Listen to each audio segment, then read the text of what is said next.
సంక్రాంతి సంబరాలు ప్రారంభమైపోయాయి. 3 రోజుల పండుగలో మొదటి రోజైన భోగిని వైఎస్ఆర్సీపీ నేతలంతా కూడా తూర్పుగోదావరి జిల్లాలో చాలా ఘనంగా జరుపుకుంటున్నారు. భోగి అంటేనే ప్రకృతి పండుగ, ప్రకృతికి కృతజ్ఞత చెప్పుకునే రోజునే మనం భోగి పండుగ భావిస్తాం. అదేవిధంగా సూర్యుడు ఉత్తరాయణంలో ప్రవేశించే ముందు రోజు కాబట్టి అత్యంత విశిష్టమైన రోజు. ఈరోజు చలి బాగా ఎక్కువగా ఉంటుంది. ఆ చలిని తట్టుకోవడానికి వేసే మంటల్ని భోగి మంటలుగా గుర్తిస్తారు. దీనికి సంబంధించి ఇవాళ ఇంకో కార్యక్రమం కూడా చేస్తారు. వైఎస్ఆర్సీపీ తరఫున ప్రభుత్వం ఏదైతే ప్రజా వ్యతిరేక విధానాలు అవలంబిస్తుందో ఆ ప్రైవేటు కాలేజీల ప్రైవేటైజేషన్ మెడికల్ కాలేజీలు ఉందో దానికి సంబంధించిన జీవో కాపీలు కూడా భోగి మంటలు వేసి దగ్ధం చేయడం జరిగింది. దీనికి సంబంధించి జిల్లా అధ్యక్షుడు వేణుగోపాలకృష్ణ ఉన్నారు.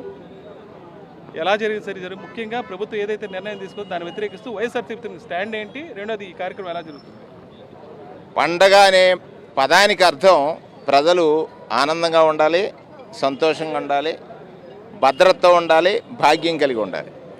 ఇవన్నీ కలిగించాల్సింది ఎవరంటే ప్రజలు వాళ్ళ పాలకుల్ని ఎన్నుకుంటారు. ఎన్నుకున్న పాలకుడు ప్రజలకు ఎప్పుడూ జవాబుదారీగా ఉండాలి. కానీ ఈ పండుగ నాడు మేము ఏం చేస్తున్నామంటే వైఎస్ఆర్ కాంగ్రెస్ పార్టీ గతం నుంచి కూడా ఈ కళ్ళుండి చూడకుండా నిద్ర నటిస్తున్న ఈ ప్రభుత్వానికి తీసుకున్న నిర్ణయం మీద మీరు తీసుకున్న నిర్ణయం ప్రజాకంటకమని, ప్రజల్ని బాధిస్తుందని, ప్రజలకి భయాన్ని కలిగిస్తుందని, భద్రతగా బతకాల్సిన ప్రజలు ఆరోగ్య భద్రతలో భయంతో బతుకుతున్నారని దాన్ని ఏదైతే మీరు నిర్ణయం తీసుకున్నారో పీపీపీ విధానం, ప్రైవేటు వారికి ప్రభుత్వ ఆస్తులు అప్పచెప్పే విధానాన్ని ఖండిస్తూ అనేక ఉద్యమాలు చేశాం. ఇవాళ ఇప్పుడే మీరు చెప్పారు ఏంటని, భోగి అని అంటే రేపు మకర సంక్రమణం జరుగుతుంది అంటే ఇతను ఆలోచన ఏమైనా మారాలని, పాత ఆలోచనలు తగలవేయాలని ఏదైతే జీవోలు ఇష్యూ చేశారో ఆ జీవోస్ పీపీపీ విధానంలో ఇచ్చినటువంటి జీవోల్ని అగ్నికి ఆహుతి చేసి ఆకాశం ద్వారా ఏమైనా ఒక మెసేజ్ వస్తే ప్రజలు ఇలా కోరుకుంటున్నారు నాయన నీ నిర్ణయం మార్చుకోమని వారేమన్నా భగవంతుడు రూపంలో అతనికి ఏమైనా ఆలోచన ఇస్తే రేపు ఈ నిర్ణయం వెనక్కి తీసుకుంటారనేటువంటిది మా అభిప్రాయం. అందుకే ఇవాళ తూర్పుగోదావరి జిల్లాలో ఉన్న వైఎస్ఆర్ కాంగ్రెస్ పార్టీ శ్రేణులు, తూర్పుగోదావరి కలిసి హిందూపూర్ నుంచి కూడా మా వేణన్న వచ్చారు, అందరం కలిసి ప్రజల ఆనందం ఆకాంక్షిస్తున్నాం. మాకు పండగ అంటే ఏంటి, ప్రజల ఆనందంగా ఉంటాం. మాకు పండగ అంటే ఏంటి, ప్రజలు సుఖంగా ఉండడం. మాకు పండగ అంటే ఏంటి, ప్రజలు ఆరోగ్యంగా ఉండడం. ప్రజలు ఏదైతే ప్రజలు ఆనందాన్ని అనుభవిస్తారో అప్పుడే మాకు పండగ. అప్పటి వరకు మీకోసమే మేము పండగ చేసుకుంటాం అన్నట్టుగా ఇవాళ తూర్పుగోదావరి జిల్లాలో వైఎస్ఆర్ కాంగ్రెస్ పార్టీ పెద్దలు మా మిత్రుడు శ్రీనివాసరెడ్డి గారు ఏర్పాటు చేసినటువంటి ఈ కార్యక్రమంలో అంటే ఇక్కడ సంక్రాంతి వేడుక ఇది సందేశాత్మకమైన, నాట్ సంక్రాంతి వేడుక, సందేశాత్మకమైన ప్రజల కోసమే. ప్రజా జీవితంలో ఉన్నవాడు పాలకుడైనా, నాయకుడైనా, కార్యకర్త అయినా ఆలోచించాలి, పని చేయాలని సందేశం ఇచ్చేటువంటి భోగి పండుగని ఇవాళ ఈ ప్రతులు దహనం చేయటం ద్వారా సంకేతం ఇచ్చాం. ఈరోజు మార్నింగ్ నుంచి కూడా వైఎస్ఆర్ కాంగ్రెస్ పార్టీ శ్రేణులందరూ కూడా చక్కగా హాజరయ్యి భోగి పండుగని సంప్రదాయబద్ధంగా చేసుకున్నాం.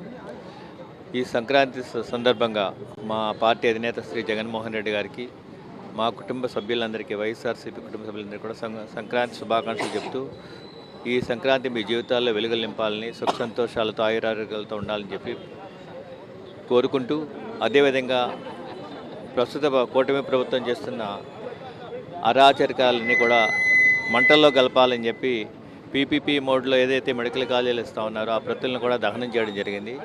ఈ రాబోయే రోజుల్లో మా అధినేత అధికారంలోకి రావాలి, మంచి పరిపాలన మేము చేస్తామని చెప్పి భావిస్తూ ఈరోజు తూర్పుగోదావరి జిల్లా వైఎస్ఆర్సీపీ ఆధ్వర్యంలో తెలుగువారికి ఇంపార్టెంట్ పండుగ భోగి సంక్రాంతి కనుమ సందర్భంగా నియోజకవర్గం ప్రజలను సుఖశాంతం ఉండాలని దేవదేవుని కోరి ప్రార్థిస్తూ, ఎందుకంటే గతంలో జగన్మోహన్ గారి పరిపాలన చూస్తే సంక్రాంతి అంటే ఆనందంతో ఉంటే ప్రజలందరూ ఆనందంగా ఉండాలి. కానీ గతంలో అయితే జగన్మోహన్ గారి టైంలో ప్రతి ఒక్కరికి ఏదో విధంగా ఏదో పథకం ద్వారా ప్రజలకి రావడం, పిండి వంటలు చక్కగా చేసుకుని అన్ని విధాలు ఉంటాయి. ఇవాళ ఆ పరిస్థితి లేదు, చక్కగా ఏ కనిపిస్తలేదు. అలా ఇవాళ మాట ఇచ్చింది మోసం చేశాడు కానీ ప్రతిదీ తెలుసు. కానీ వాళ్ళు ఏంటంటే అదే కాకుండా ప్రజలను మోసం చేశాడు కానీ విద్యార్థులను కూడా మోసం చేశాడు, విద్యా వైద్యంకి.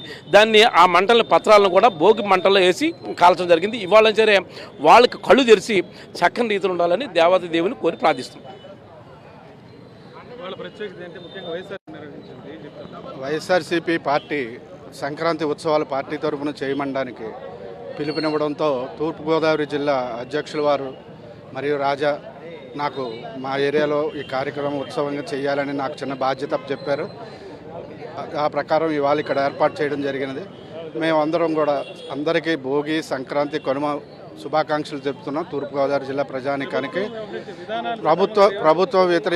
ప్రభుత్వ వ్యతిరేకత అన్నది మనం ప్రతిరోజు చూస్తున్నాం. ఇవాళ పండగలో దాని యొక్క వేరియేషన్ అంటే ఆ ఇంపాక్ట్ ఎంత కనపడ్డదంటే గ్రామాల్లో ఇవాళ వెళ్తే పండగ ప్రాపర్గా చేసుకునే పరిస్థితి లేదు. ఎందుకంటే ప్రతి గ్రామంలోని దీన్ని ఒక ఉత్సవంగా చేసుకుని ఈ పండగలు ఇవాళ కొద్దిగా ఇబ్బందుల్లోనే ఉన్నట్టు తెలుస్తుంది. అలాగే ఆ మెడికల్ కాలేజీకి వ్యతిరేకంగా పీపీపీ విధానం వ్యతిరేకిస్తూ జీవోలను కూడా ఇవాళ భోగిమంటల్లో వేసి అందరూ సంతోషంగా ఉండాలని కోరుకుంటున్నాం. ముఖ్యంగా ఈ పండుగ గొప్పతనం ఏంటి? వైఎస్ఆర్సీపీ శ్రేణులు ఎలా జరుపుకుంటారు? అందరికీ కూడా సంక్రాంతి, భోగి శుభాకాంక్షలు. మరి వైఎస్ఆర్ కాంగ్రెస్ పార్టీ ఎప్పుడూ కూడా పండగనంటే సహజంగా ప్రజలు ఆరోగ్యంగా, సంతోషంగా, ఆనందంగా ఉన్నప్పుడే అదే పెద్ద పండగ కింద భావిస్తూ ఉంటారు. మరి తెలుగు ప్రజలు భావించేటటువంటి ఈ పెద్ద పండగని సంక్రాంతి సందర్భంగా జగన్మోహన్ రెడ్డి గారి యొక్క పిలుపు మేరకు ఏదైతే మరి ఆ రోజు గడిచినటువంటి 5 ఏళ్లలో పేదవాడికి మంచి ఆరోగ్యం, నాణ్యతతో కూడినటువంటి వైద్య సదుపాయాలని అతి చేరువలో ఉండాలి అనేటువంటి ఉద్దేశంతో ప్రతి జిల్లాలోని కూడా ప్రభుత్వ వైద్య కళాశాలను నిర్మాణం చేయాలి అని చెప్పి నిధులు కేటాయింపు కానీ, టెండర్లు పిలవడం కానీ, లేక నిర్మాణాన్ని ప్రారంభించి వివిధ దశల్లో ఉండడం కానీ వాటిని నిర్వీర్యం చేస్తూ ఇవాళ కేవలం వారి యొక్క స్వార్థం కోసం ఈ కూటమి ప్రభుత్వ నాయకులు ఏదైతే ఈ మెడికల్ కాలేజీని ప్రైవేటైజ్ చేయాలనేటువంటి ఆలోచన చేస్తారో వాటికి సంబంధించినటువంటి జీవోని కూడా ఇవాళ ఇక్కడ భోగిమంటల్లో వేసి దగ్ధం చేయడం జరిగింది. ఇప్పటికైనా ప్రభుత్వం కళ్ళు తెరుచుకుని ఖచ్చితంగా ఈ యొక్క నిర్ణయాన్ని వెనక్కి తీసుకోకపోతే కనుక ఖచ్చితంగా రానున్నటువంటి రోజుల్లో ప్రభుత్వం దానికి తగినటువంటి మూల్యం చెల్లించుకోవాల్సినటువంటి పరిస్థితి వస్తుంది. మరి వైఎస్ఆర్ కాంగ్రెస్ పార్టీ శ్రేణులందరూ కూడా ప్రజల కోసం, ప్రజల ఆరోగ్యం కోసం, ప్రజల భద్రత కోసం, పండగని ప్రజల కోసం జరుపుకోవాలనేటువంటి ఉద్దేశంతో ఈ పండగ రోజు కూడా ఈ యొక్క కార్యక్రమాన్ని నిర్వహించడం జరిగింది. మన గొందేసి శ్రీనివాసరెడ్డి గారు ఆధ్వర్యంలో ఇక్కడ ఈ రాజమండ్రి రూరల్లో తూర్పుగోదావరి జిల్లాకు సంబంధించినటువంటి కార్యక్రమం చక్కగా బ్రహ్మాండంగా చేశారు. ముఖ్యంగా ఈ కార్యక్రమానికి రాయలసీమ జిల్లాల నుంచి హిందూపూర్ వైఎస్ఆర్సీపీ నాయకులు వేణు కూడా వచ్చారు. సార్ చెప్పండి, గోదావరి జిల్లాలో ముఖ్యంగా సంక్రాంతి అంటేనే అతిపెద్ద పండుగ, ఎలా జరుగుతుంది? కంపేర్ చేసి చెప్పండి, రాయలసీమలో ఎలా ఉంటుంది, ఇక్కడ ఎలా ఉంటుంది? అందరికీ సంక్రాంతి శుభాకాంక్షలు. ఈరోజు ఇక్కడికి వచ్చి సంక్రాంతి సంబరంలో పాల్గొనడం చాలా గర్వంగా ఫీల్ అవుతున్నాను. ముఖ్యంగా మన వైఎస్ఆర్సీపీ కుటుంబ సభ్యులందరితో కలిసి, తూర్పుగోదావరి జిల్లా వైఎస్ఆర్సీపీ కుటుంబాలందరితో కలిసి ఇక్కడ సంక్రాంతి జరుపుకోవడం అనేది గొప్ప విషయంగా, అలాగే చాలా మంచిగా జరుపుకుంటున్నామని చెప్పేసి సందర్భంగా తెలియజేస్తున్నా. ముఖ్యంగా గత ప్రభుత్వంకి ఈ ప్రభుత్వానికి పోలిస్తే ఏమవుతుందంటే రైతులు సంతోషంగా లేరని చెప్పేసి తెలుస్తోంది. పండగ వాతావరణం తగ్గిందని చెప్పేసి ఈ సందర్భంగా నేను తెలియజేస్తున్నా. ఎందుకంటే రైతు వ్యతిరేక విధానాలు అవలంబిస్తుంది కూటమి ప్రభుత్వం.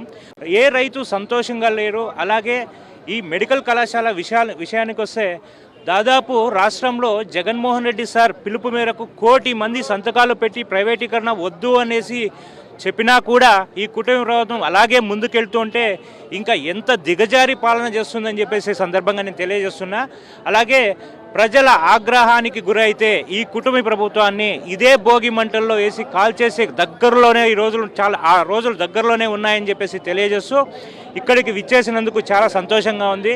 అలాగే తూర్పుగోదావరి ప్రజలందరికీ మరొకసారి సంక్రాంతి శుభాకాంక్షలు తెలియజేస్తున్నాం. Thank you.